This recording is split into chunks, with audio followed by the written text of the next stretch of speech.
Assalamualaikum warahmatullahi wabarakatuh.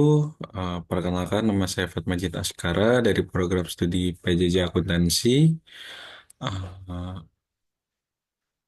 Ingin mempresentasikan mengenai jawaban ujian akhir semester mata kuliah manajemen strategik. Di sini saya mengambil perusahaan Google, di mana perusahaan internasional yang bergerak di bidang teknologi dan informasi. Pendahuluannya, Google LLC adalah perusahaan teknologi multinasional yang berfokus pada layanan dan produk terkait internet, termasuk periklanan daring, mesin pencari, komputasi awan atau cloud, perangkat lunak, dan perangkat keras. Didirikan pada tahun 1998 oleh Larry Page dan Sergey Brin, Google berkembang pesat menjadi salah satu perusahaan paling berpengaruh di dunia.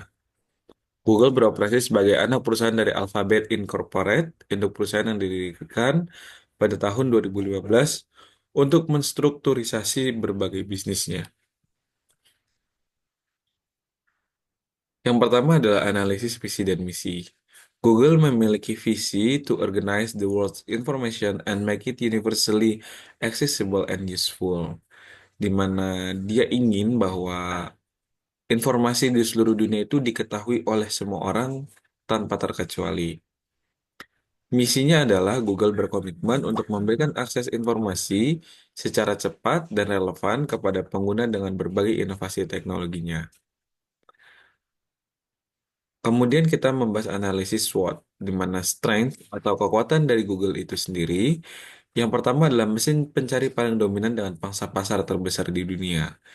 Uh, Banyak dari kita, khususnya pengguna dari Windows atau Android, mesin pencarinya umumnya adalah Google. Kemudian untuk kekuatan yang kedua adalah sumber daya keuangan yang besar untuk penelitian dan pengembangan. Di mana Google sebagai perusahaan teknologi, dia mengutamakan divisi Research and Development uh, untuk memberikan inovasi dan terobosan-terobosan baru di dunia teknologinya. Yang ketiga, ekosistem produk dan layanan yang terintegrasi seperti Gmail, YouTube, Google Drive, dan layanan Google lainnya hanya dengan satu akun.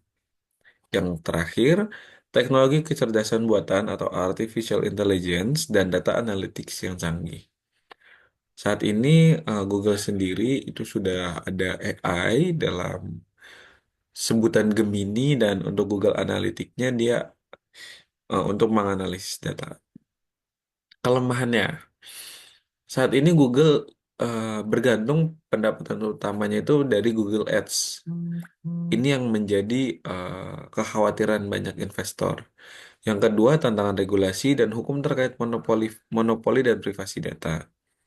Beberapa kali Google pernah digugat oleh Dewan di Amerika, USA, mengenai privasi data, kebijakan-kebijakan privasi data yang sampai dengan saat ini Google masih belum terbuka.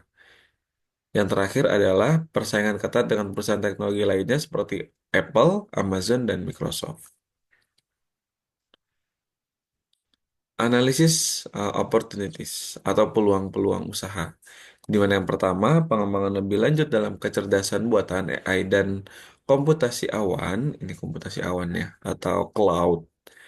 Di mana saat ini banyak dunia teknologi itu sedang apa ya, berlomba-lomba memberikan inovasi terbaru mengenai AI dan cloud. Contohnya saat ini ada ChatGPT yang sangat umum digunakan dan DeepSeek dari Cina. Yang kedua, peluang perluasan ke sektor perangkat keras seperti smartphone, asisten rumah pintar, dan kendaraan otonom. Eh, yang terakhir, ada meningkatnya permintaan untuk layanan computing. Analisis ancaman. Yang pertama adalah perubahan regulasi yang ketat terkait privasi data dan antitrust. Saat ini pun Indonesia sendiri sudah sangat aware terhadap apa ya, privasi data, di mana banyak undang-undang yang sedang dimatangkan dan dimasak lagi untuk keamanan dari privasi data. Yang kedua adalah ancaman keamanan siber dan kebocoran data, hacking dan cracking. Yang ketiga adalah inovasi cepat dari pesaing yang dapat mengganggu dominasi Google. Sebetulnya yang inovasi cepat ini tidak tidak melulu dengan inovasi ya, tapi contohnya aja brandingnya Apple itu dia inovasinya mungkin kita bisa lihat cukup terlambat dari Google, tapi karena brandingnya kuat di pasarnya, akhirnya sulit untuk Google masuk seperti itu. Nah, apa sih strategi utama Google di era digital? Yang pertama itu diversifikasi produk dan layanan, yaitu memiliki keunikan. Apa sih keunikan yang mau dijual dari si Google ini?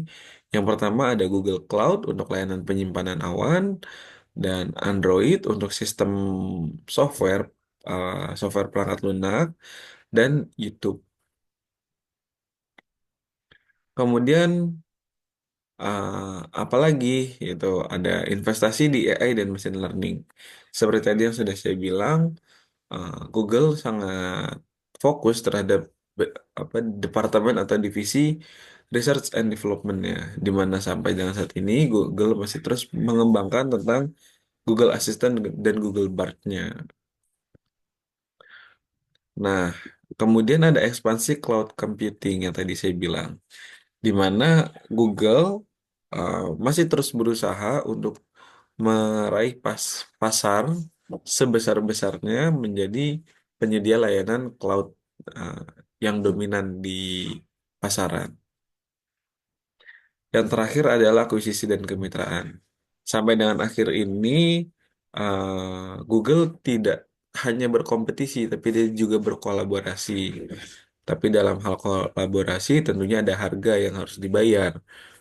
Nah, Google membeli Fitbit, saham Fitbit dan DeepMind untuk menjadi mitra dan rekan bisnisnya dalam dunia teknologi. Kemudian ada kritik di mana regulasi data pribadi Google itu sangat perlu diperbaiki dan perlu keterbukaan, di mana kebijakan penggunaan data pribadi sampai dengan saat ini Google masih belum terbuka kepada uh, apa ya seluruh usernya. Banyak juga dari kita yang bahkan belum mendapatkan edukasi mengenai penggunaan data pribadi, penyimpanan riwayat pencarian, seperti mungkin yang pernah kita dengar itu cookies ya. Cookies itu uh, penyimpanan preferensi pribadi di dalam sebuah website gitu, aktivitas. Nah, ini yang sampai dengan saat ini masih belum terbuka. Kemudian sumber pendapatan yang dari ads ini perlu dikembangkan lagi, seperti yang tadi dibilang, entah dari penyediaan cloud berbayar, dari apa pembuatan hardware atau software seperti itu. Saran yang paling utama adalah transparansi, di mana perlu adanya kebijakan transparansi dalam penggunaan data pribadi user. Yang kedua adalah perlu adanya inovasi teknologi ramah lingkungan, karena sampai dengan saat ini masih banyak sekali teknologi-teknologi di bidang teknik informatika itu cukup apa ya menjadi penyumbang uh, industri yang apa merusak lingkungan. Dan yang terakhir adalah sumber pendapatannya dirubah menjadi dari penyewaan cloud dan software seperti itu. Kesimpulannya, Google telah menjadi salah satu perusahaan teknologi paling berpengaruh dengan strategi digital yang kuat. Dengan ekosistem layanan yang luas, inovasi dalam kecerdasan buatan dan investasi di cloud computing, Google terus memperkuat dominasinya. Namun, tantangan regulasi dan persaingan ketat mengharuskan Google untuk terus beradaptasi dan mencari sumber pendapatan baru. Dengan strategi yang lebih inklusif dan berorientasi pada berkelanjutan, Google dapat mempertahankan posisinya sebagai pemimpin industri teknologi dalam jangka panjang dan lebih panjang lagi. Sekian jawaban UAS dari saya. Mudah-mudahan bisa menjawab apa soal-soal ujian akhir ini dengan baik dan sesuai harapan Bapak Ibu. Saya akhiri, Assalamualaikum warahmatullahi wabarakatuh.